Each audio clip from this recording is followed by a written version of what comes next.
Bonjour à tous, dernier épisode de Demain nous appartient. Notre actualité du jour portera sur Demain nous appartient. Spoiler. Marianne révèle une nouvelle choc liée au kidnapping de Cécile, Lisa est en conflit avec Samuel.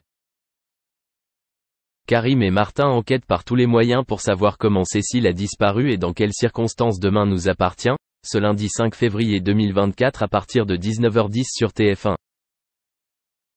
Si la police se rapproche de la piste de l'ex-mari de Cécile, Gilles tentera d'y aller seul. Dans l'épisode Demain nous appartient de ce lundi 5 février 2024, Chloé, Ingrid Chauvin, reparle à la femme d'un patient qui rend visite à son mari depuis maintenant quelques épisodes. En apprenant à la connaître, le compagnon d'Alex, Alexandre Brasseur, apprend qu'elle est professeure de physique-chimie au lycée de Brassens. Chloé lui révèle qu'elle était la directrice des Agnès Varda avant sa rupture. Il constitue donc un premier contact intéressant. Cette conversation en apparence drôle permet tout de même de découvrir un nouveau personnage, car le professeur de physique-chimie doit forcément jouer un second rôle ou un rôle principal dans le feuilleton dans les épisodes suivants selon. Par ailleurs, Marianne, Luce Mouchel, révèle plus tard à Chloé que Cécile, Dorothée Pousseau, a elle-même organisé son enlèvement. De son côté, Alex a vu clair dans le comportement inquiétant de Gilles.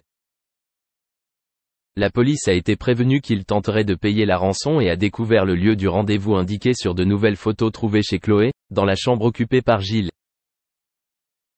De leur côté, Lisa, Naïma Rodrigue, et Aaron, Stani Copet, reviennent à Seth et Victoire les aide à se mettre à niveau. Lisa finit par rencontrer Samuel, Axel Kinner, et entre en conflit avec lui, car elle trouve le docteur Chardot assez épineux et a un sens de l'humour plutôt inapproprié.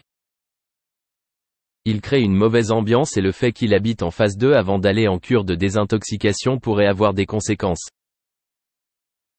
Par ailleurs, Gilles tente d'apporter la moitié de l'argent au ravisseur pour récupérer Cécile mais rien ne se passe comme convenu et il est retrouvé inconscient par la police. Merci d'avoir regardé et à la prochaine vidéo. N'oubliez pas de vous abonner à notre chaîne. En attendant, dites-nous ce que vous en pensez dans la section commentaires ci-dessous. C'est ça.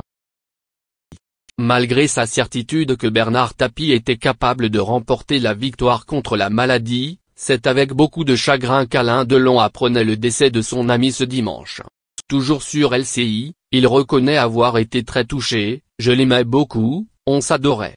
On se parlait souvent l'un et de l'autre et ça me fait une peine atroce. J'espère qu'il est parti dans son sommeil, qu'il n'a pas souffert, qu'il n'a rien senti. Visiblement prêt à en dire plus, Alain Delon confiait qu'il était déjà inquiet ces derniers jours concernant la santé de l'ancien homme fort de l'Olympique de Marseille. Dans cet entretien avec les journalistes, Alain Delon avoue effectivement que Bernard Tapie avait peut-être baissé les bras récemment en raison de l'avancée de ce cancer qui le rongeait. Malgré tous les efforts et toutes les tentatives des médecins pour venir à bout de ce mal, rien n'a apparemment été suffisant, il en avait marre. Il a tout essayé, il a tout fait pour tenir, et il n'a pas pu. Et c'est bien comme ça, maintenant il est libre, il est heureux, il est tranquille. Même si aujourd'hui Alain Delon se sent seul, il semble néanmoins être soulagé que Bernard Tapie ne souffre plus. Cependant, ce nouveau départ s'inscrit dans une déjà très longue liste de proches qui l'ont malheureusement quitté récemment. Alors qu'Alain Delon pleure aujourd'hui Bernard Tapie, il perdait en effet un autre de ses amis il y a quelques semaines. Le décès de Jean-Paul Belmondo a effectivement été pour lui un moment très difficile à vivre, je suis complètement anéanti. Là, je vais essayer de m'accrocher pour ne pas faire la même chose dans 5 heures, c'est une partie de ma vie, on a débuté ensemble il y a 60 ans. Deux comédiens qui ont partagé l'affiche à quelques occasions, mais qui ont surtout été les deux acteurs les plus emblématiques de leur génération.